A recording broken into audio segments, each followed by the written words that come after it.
Hello, I'm Mantastic'c and Fantastic, and today I want to talk about the new version 20.0 update along with various new evolutions and upgrades for existing cards. So I'm always excited when version updates occur because it's a good sign that Pad is still moving forward and, new things to play around or tinker with, or even just quality of life aspects can be quite meaningful. So the first thing I want to address is that changes to unlocking the story dungeon. This is only going to really apply to brand new players for the most part, because after you clear Sonya's chapter, you now have the option of basically tackling a wide variety of other chapters of your choice. For the most part, I don't think this makes too big of a difference because you should be clearing all the story mode anyways, along with the fact that story modes are in theory clearable by every single person because it's a fixed team, and that fixed team has the capacity to actually clear the dungeon. The next thing is new awoken skills. So these are going to be featured on the weapon assist for the most part because it doesn't make sense otherwise. But these weapon assists, if they have these awakenings, can change the typing of the card while you are in the dungeon. And this is important because it doesn't change the typing pre-entering the dungeon, only after you have entered the dungeon. So if the dungeon requires, say, multiple different typings to enter, this won't be a solution for it. And the same thing applies for the sub-attribute being changed. Again, that sub-attribute being changed only takes effect when you're in the dungeon, but this actually works in our favor because, generally speaking, a lot of times if you need, say, all attributes, such as like Shura 3 and the new Alt Shura 3, you enter the team with your full rainbow-colored team in the sense that you have at least sub-attributes with the correct color, and then you can, in theory, change their attribute if you wanted to, so that it appears differently when you're in the dungeon itself. So, these two awakenings open up a wide variety of team building possibilities. The typing obviously means that you can include various cards on teams you couldn't have necessarily, brought alongside. For instance, like Valentine's Ideal likes balanced and dragon type cards. So if you have a way to add those typings, you can bring, in theory, any kind of card onto your team and still benefit fully from their leader skill. And then changing their sub-attributes to an important color tends to be the most valuable for mono-colored teams. And this sub-attribute, normally a sub-attribute of a different color is 30% damage. With this awakening, it's only 15%. And there's another clause that if the sub-attribute is the same as the primary attribute, as the awoken skill, the attack of the sub-attribute increases from 10 to 15%. And if the sub-attribute is different, basically the idea is you get about 15% more damage if it's the same color. Or basically, you can increase it instead of... It's going to be 15% is the idea. So, let's say you had a dark card, and you inherited this changed sub-attribute dark. It goes from 10 to 15%. And if the card was, dark something else, you change it to dark, that dark is still 15%, at least based on the information given here. Point of the matter is, it's important for monocolored teams because it allows a card with a sub-attribute that matches to actually deal meaningful amounts of damage, and that could potentially let you overcome spawns you were not able to, smash through otherwise. For instance, Academy Ina does not have a dark sub-attribute. With a weapon assist that grants it, she now does, and with her monstrous amounts of personal damage, it can in fact let her sub-attribute hit incredibly hard, which in turn might make it easier to farm through content. For example, in MD2, there is about a 40 billion damage damage threshold. If you can do 40 billion damage, you can one-shot a lot of spawns you were not normally supposed to be able to, which will make your run smoother. The sub-attribute addition like this may enable you to actually do that.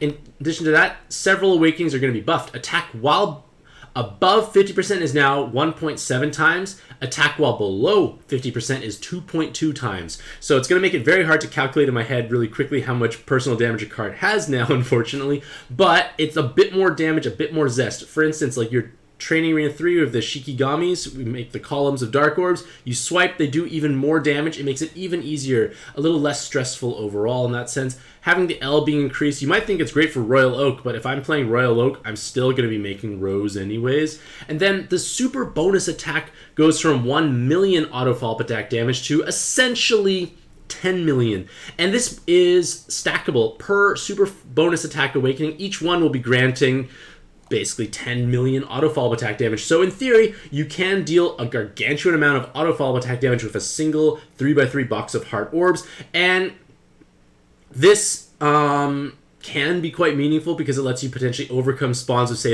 unique super resolve. Sometimes we've had challenges where, a spawn has, say, 2 or 3% super resolve, and it's horrible, basically, after you hit that threshold. With this, you're able to potentially, hit it normally, and then the follow-up attack afterwards can finish it off. again, it's just a nice to have an extra tool at our disposal. May not necessarily see the most usage overall, but again, it can come into effect for those unique challenges.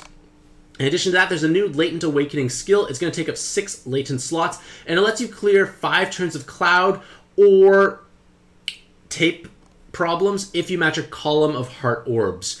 And, like, you know, like, it's okay. Like, I feel like for the most part, this is not something I really was wanting to have for the most part, I feel, because these 6 latent slots are usually like double damage cap or super poison, or the poison surge or jammer surge or leader swap. Like, things like that for the most part tend to be the more desired ones. And even though this does give 1.5 times damage cap if they are at level 111 or higher, I still don't really think this is going to be used that much unless Gung Ho starts like peppering us with dungeons that are like preemptive awoken bind and then follow up with like clouds all over the whole board or tape everywhere, that sort of idea.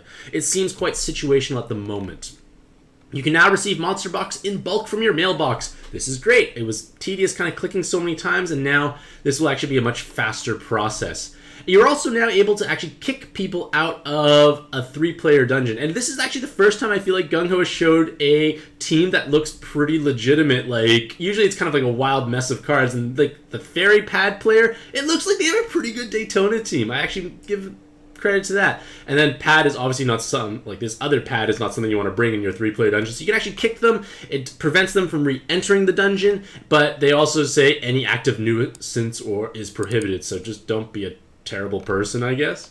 And then you're able to unlink your social media accounts if for whatever reason, say you change your social media, maybe that works. You can delete the app you can directly delete Pad app in the app itself. This is, I think, only relevant for re-rolling. Like you create a new account, you rolled all the free stuff, it wasn't happy, you can just delete it in game and I guess reinstall it quickly. If I'm not mistaken, maybe it just makes it a little faster. It's not quite something relevant for myself. And then the last notable thing I want to mention is that if you have noticed already thus far, 7-star or higher cards have a new egg animation when they open up. So if you haven't done so already, go into your like video egg machine and just watch those ads, and you'll notice that like it has a new animation. It gets super exciting. You think, wow, I'm gonna get something truly monumental and magical. It ends up being just a jewel of creation or like a spirit, like a red spirit jewel, something completely underwhelming. But at least there is new animation, so that can be kind of cool in events where like the top rarity cards are actually 7-star, so you've got something more exciting in that regards. The next aspect I want to talk about is the new evolutions and upgrades. And this is great because these are evolutions for existing cards. First is Dantalion, and he doesn't have like a specific gem drop. It's just is that a huge or a large gem? It's just one of those bigger than average gems, so to speak. So it doesn't require you to beat a hard dungeon and get lucky on a drop, so that's nice. And for his water blue or water dark form, he's got double 10 combo, 7 combo with a VDP, so gargantuan amounts of damage output, and their super awakenings can let you get to 4 skill boosts, which is nice. I don't think another 7 combo or VDP is truly necessary. I think your damage output should be quite spectacular already. That's 25, 50 times personal damage already. I think you're good enough. And then in terms of the active skill, it gives you fully recovering unmatchable status, and then 1 roulette for 1 turn. So, having the ability to clear unmatchable only does give your primary cleric a little bit of a break. There are definitely instances in the game where like it's woken bind clear or unmatchable back to back, and it's going to be difficult to like manage those active skills because your primary cleric can't clear them all off right away. So having a backup card like this can make life a little bit easier. One reason why cards like say Pop, who's been so relevant for Seawolf teams, is quite popular because he can clear a matchable and gives your cleric a bit of an easier time in managing their own active skills. So it does give you a bit of that flexibility there, but it also means this card can be utilized for something like say MD2, where MD2 has only unmatchable. There's no actual awoken bind clear, so this could be a great alternative to say Goldfish Girl, and Dantalion definitely hits much harder compared to Goldfish Girl. I'm just thinking back when I used Royal Oak and similar colors and similar role being fulfilled. Dantalion does give you that possibility there. For his green form, this is definitely a great option for the new green Wood Fairy because she wants TPAs for her attack buff multiplier. She wants to match those TPAs, and then Dantalion in his green form will be hitting spectacular amounts of damage with double 10 and triple TPA. Their active skill gives you 2 times attack for the helper only, and it cuts your own HP, but you remove orb block and get 4 wood and 4 hard orbs. So it's a powerful orb generator because you're able to guarantee activation for that leader skill. You can heal up to obviously like replenish the health that was just lost, and the board unlock gives you that flexibility as well because you don't have to worry about it. And the fact that it's a 2-turn cooldown gives you flexibility in the sense that you can inherit something more meaningful over top to deal with the beginning of the dungeon, and then you have a nice powerful low cooldown active skill moving forward. And then from their awakenings, I don't think damage is truly needed unless you want that VDP because they're lacking one, or a skill boost plus is always a desirable option. Next is Super Reincarnated Wukong, and I can see this being a potential card for, like, say, your Saphira teams, if you like to make rows, and not so much the big blobs, because you get the row bonus, you get the 777 combo, and they can get the Brick Awakening. So maybe you do want the Brick Awakening. Like, Wukong can be a hard-hitting card, actually, with 777 combo and the Brick Awakening, with the actual light sub-attribute. They can deal meaningful amounts of damage. The main drawback, I feel, of their active skill is it's not truly solving problems. It's a board unlock that makes water to light and dark to heal, and then 1 turn of haste, and then clears all awoken binds. Actually, I'm mistaken. It clears all awoken binds, so this is actually meaningful because if you have something like Shura or Astria, like Valentine's Astria, they only clear unmatchable. Wukong only clears awoken binds. They can actually work quite well in synergy together. So I feel like actually Wukong could be definitely utilized on those mono light blob teams because it does clear the awoken binds, and there are multiple other options to clear unmatchable, I feel. So pretty decent card overall, assuming you don't need a ton of skill boosts because you probably want the Brick Awakening. Nocteria has 2 new weapon assists, and her first one gives you the Devil Typing Awakening. So inherit this card onto a given card, now they suddenly have a Devil Typing. Gives you options for team building, gives you Cloud, L, and Big Finger and 2 team RCVs. It's actually pretty good from an Awakenings point of view because it does give quite a few nice utility stuff that you want to have just one on a given team. Like, I want to have 1 Cloud and 1 L usually, and this can solve that problem. But her other weapon assist gives you that change sub-attribute to Dark. And changing the sub-attribute to Dark, like I mentioned before, is a powerful option for mono-colored teams, especially mono-dark teams, because they can now deal a meaningful amount of damage with that sub-attribute. And then this weapon assist pattern kind of follows for a couple other cards. Ares gives it for fire, Hermes gives it for water, Artemis gives it for wood. There's nothing for light, unfortunately. Apollo decides to go the other direction and has a physical typing added instead for Apollo, not what I was expecting to be light sub-attribute. And then Persephone gives balance typing. They do give the enhanced combo for the respective color and a skill boost, so I guess that's kind of cool as well, but I was half hoping it'd be at least a color change on there because, like, you know, the red, blue, greens follow that pattern. And then their active skills were buffed, but I don't think it's truly relevant because you're not necessarily using it for the active skill. You're most likely probably just leveraging the typing change. But maybe, you know, maybe you do want to have dark Skyfalls or their colored Skyfalls respectively for 8 turns. It can be potentially helpful there. And then, like I said, their active skills got upgraded to, for Wukong, it's clearing awoken binds on a 7-turn cooldown. Ares is now a 7-turn cooldown with 8 turns of Skyfalls, and then this is actually going to apply for the rest of the Pantheon. Hermes follows the same pattern, Artemis same pattern, Apollo as well, and Persephone as well. They do gain some additional typings, but they, in their super reincarnated forms, are just underwhelming. Like, I don't feel like they fit particularly well on any given team at this point in time. Like, look at this, just single generic skill boost. Not even a real big finger. Like, these are incredibly outdated super reincarnated cards. Not even super bind immune. Like, they're not going to be utilized, so this active skill buff, maybe you like it for their weapon assist, maybe not. Nocteria gains a couple of different typings, which again could be useful if you want to use her on a wider variety of teams. On a 3-turn cooldown, you get 2 times attack for herself, 2 times orb movement time for 3 turns, and a single spinner for 3 turns. So it's permanent spinner upkeep or uptime, which can be meaningful because rainbow teams, they need to actually have all their colors all the time. And the spinner, if you have enough movement time, which you're definitely going to have here, is going to let you spin out the required colors. I don't have a Nocteria yet, so I hope I get one at some point in time. Halloween Cotton has received buffs to their active skill, and really, in all honesty, the only important Halloween Cotton form tends to be her multi-TPA form for Daytona teams, and her buff in this aspect gives her a 9 instead of a 10-turn cooldown.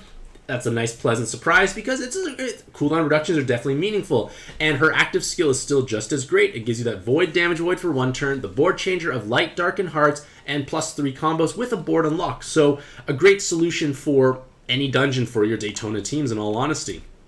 And then they gained a new Super Awakening as a TPA. I don't think the TPA Super Awakening outpaces any of the Super Resist or Skill Boost Plus, so I don't think it matters too much overall, but maybe you might find a usage for it, but you tend to do enough damage anyways. Ragnarok Dragon has now 3 typings, and then their awakenings are actually quite big. They can have 3 5-attribute awakenings with their Super Awakening, so they will hit monstrously high amounts of personal damage along with the TPA and the God and Dragon Kill if you're facing those particular spawns. The only drawback is their active skill doesn't solve problems. It's a board unlock, changes the board to all attributes and heal, and then 1-turn haste. It's not like Wukong, like I said before, it gives you at least an awoken bind clear, at least some sort of extra utility to help justify his inclusion, because at this point in time, Ragnarok Dragon would just end up being a damage stick. But when you think about it, so many cards have big amounts of damage output anyways, it may not truly be necessary. But then again, this is a farmable card, so what can we expect overall? For the other Ragnarok Dragon, the red Ragnarok Dragon, they have 10 combo, 7 combo, 4 attribute, and they can get another 4 attribute. So a little less personal damage overall, but it's still meaningful amounts. But again, their active skill is a little awkward. You remove orb locks, changes the board to all attributes, and then gives this card 10 times attack and 2 combos for 1 turn. Again, it's just I hit very hard, but I'm not solving mechanics. I don't think that's truly necessary, but again, it is farmable. You can acquire this card, so I guess it obviously is reined in its power, so to speak. Tyrannos has the ability to have triple 10 combo, but their attack stat is kind of low, so their sub-attribute may or may not be dealing double damage cap like you're hoping, unless the killers are actually coming into play. But their active skill is just in a small, tiny attack buff, so it's just kind of falling into that same category of I hit very hard, but I don't bring much utility beyond, being a damage stick. But hey, maybe you just want a big damage stick because at least their attributes line up, so their sub-attribute could deal a meaningful amount. For Plesios, they got shafted a little bit by comparison because they get I guess they get a VDP, so they do at least have the chance to do VDP damage, but they don't get the triple 10 combo, which is kind of cool. But then I just feel like they're not going to be a card I would actually want to utilize in any way. It's like tiny attack buff, little button damage, like not really doing much for me here. The Brackeys, again, similar idea, like yes, you do have double or triple 10 combo, but the active skill is not helping out. They do have low attack stat as well. It's farmable, but in order to make them reach their full potential, so to speak, you need to invest so much resources into a card that's not going to really pay out at all, unfortunately, for the most part. Unless you can argue that you need 6-star rarity for something, maybe that's the only time I could see it being truly meaningful. If it's like 6-star rarity or lower dungeons, then maybe they can be more meaningful there. But it's kind of weird. Why doesn't the light and dark form get this kind of extra zest?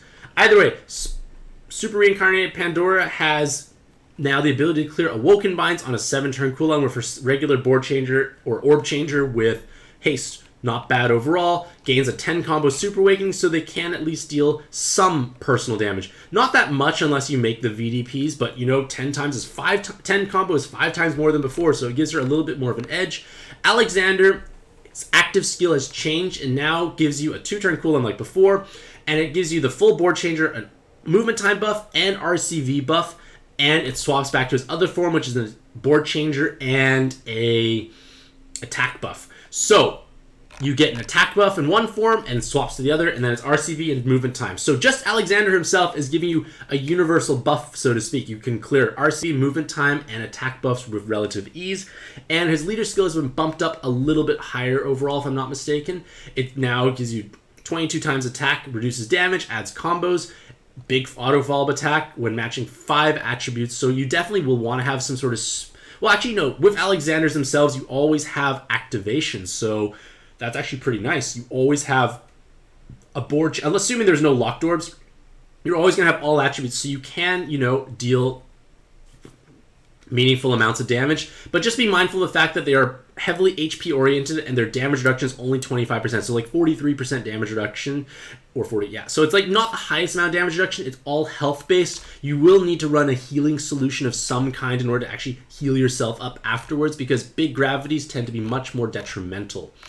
And then finally, if I'm not mistaken, Seawolf, Oak, and Nautilus's weapon assists were buffed. Seawolf now gives you bind immunity and 3 red rows. Kind of a wild combo. I was expecting like the enhanced fire combo instead, but you know what?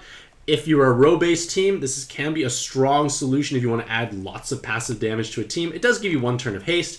Nautilus gives you that VDP like before, and then more wood rows. So like, you know, it's more damage for Nautilus. Never a bad thing. It's still unfortunately 1 turn of haste.